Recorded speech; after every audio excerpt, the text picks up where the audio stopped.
We are excited about all of the requests we've gotten for the Gifted and Talented department and providing more in-service and professional development for students who are interested in promoting creativity in their classroom.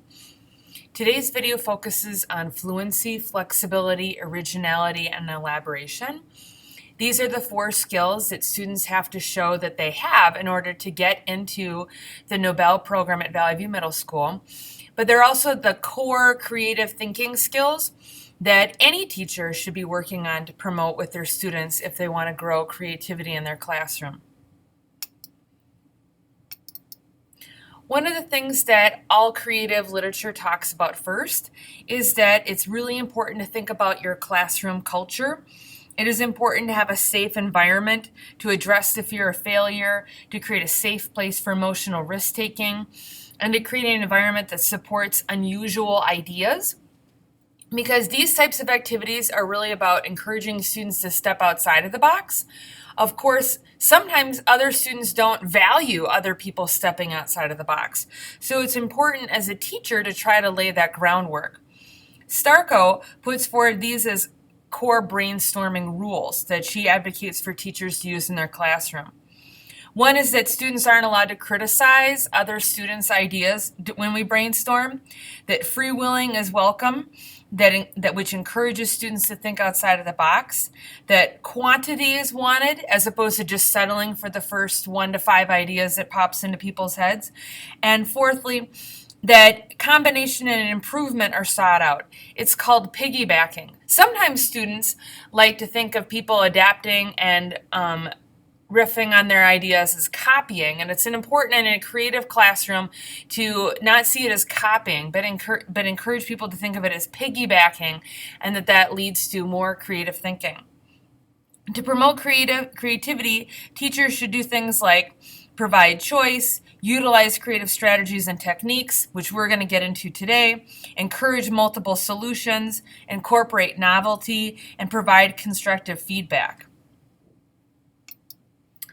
Both Drapo and Sparking Student Creativity, which is a resource that Nobel teachers at Valley View have used a lot, and Starko and Creativity in the Classroom, argue that in order to grow creativity, it's important to be intentional. That merely grouping kids together isn't enough. You need to name the skill and explain how these skills are used in the real world and in the discipline that you work on.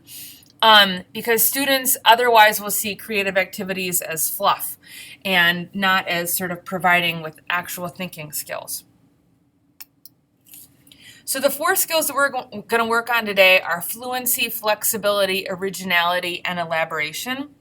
Fluency is when we ask our students to come up with as many answers as possible.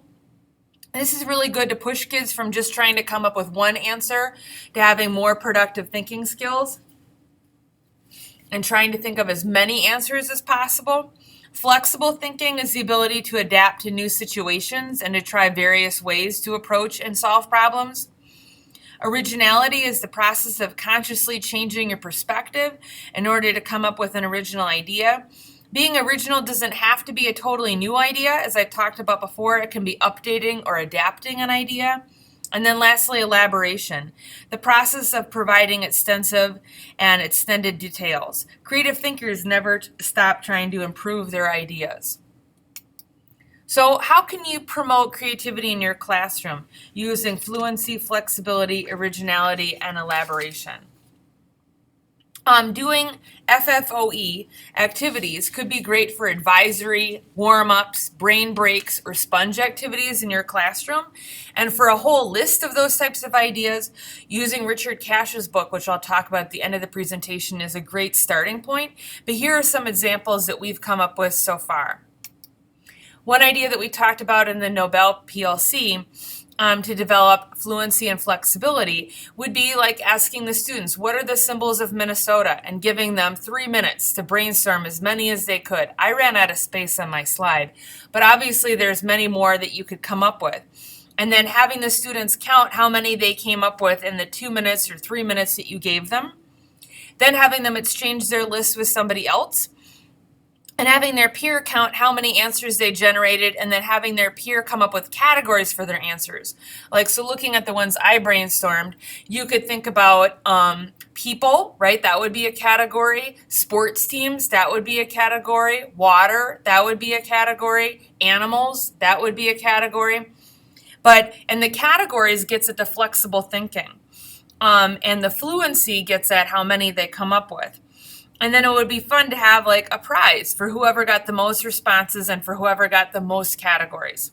One thing that Greg Urbish does is, instead of having students come up with, like, look at each other's and try to come up with categories, he has students do the categorization part on their own and then gives them additional time to then see if that helps them generate even more ideas. So that while you're thinking about these categories, you could be thinking, okay, if water is a category, are there other bodies of water that we could use, like Lake Itasca? Could we add that to this list? Things like that. I think the benefit of doing these types of brainstorming activities is that it develops students' productive thinking skills and promotes a classroom culture of not just giving one answer, but thinking about all of the potential answers.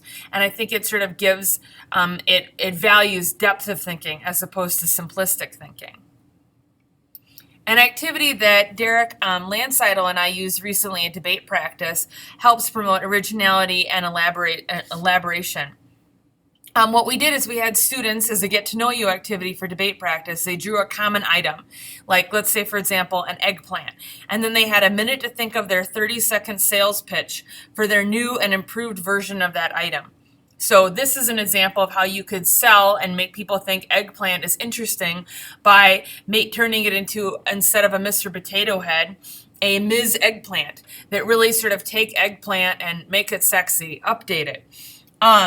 And we used it as a get-to-know-you activity, but it also developed these creative thinking skills, and it was funny and fun and sort of got people on their feet and thinking. And that, to me, would be the type of thing that you could easily do as a get-to-know-you activity, or just as sort of like a brain break.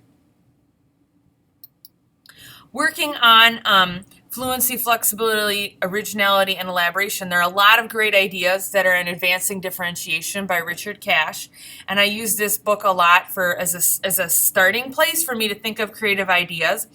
Specifically chapter 10. One idea that he has in his book, it's called What's the Question? On page 158, and I use it on our National Institutions of Government unit. So, and I use it as a review. Frequently reviews, I get frustrated because I feel like I'm the one doing all the reviewing and they're really passive. And what I like about this activity is it develops fluency, flexibility, originality, and elaboration, but even better, it gets kids involved in their own reviewing process. What I would do is I would say at a category like President or Congress or House of Representatives or Senate or Supreme Court, and then I would draw a student's name, and then they have to have a review question. Like if I said House of Representatives, they would have to say, has a 2-year term. Or then if I say House of Representatives again, and I call a different person, they can't say that same question. They have to come up with a new question that House of Representatives is the answer. So, for example, has a potential for gerrymandered districts. And what I like about it is it means that we really get to get in depth into these core concepts that are in the chapter, and that they have to listen to everybody else's answer because they cannot say an answer that somebody else has already said, and they can't tune out each other. When I do this activity, I stay in the same topic for a while before I switch, which then leads to a more in-depth review. And also what I like about it is it gets everybody talking. So I think it's important to think about the fact that creativity does not have to be this really complicated, super involved lesson.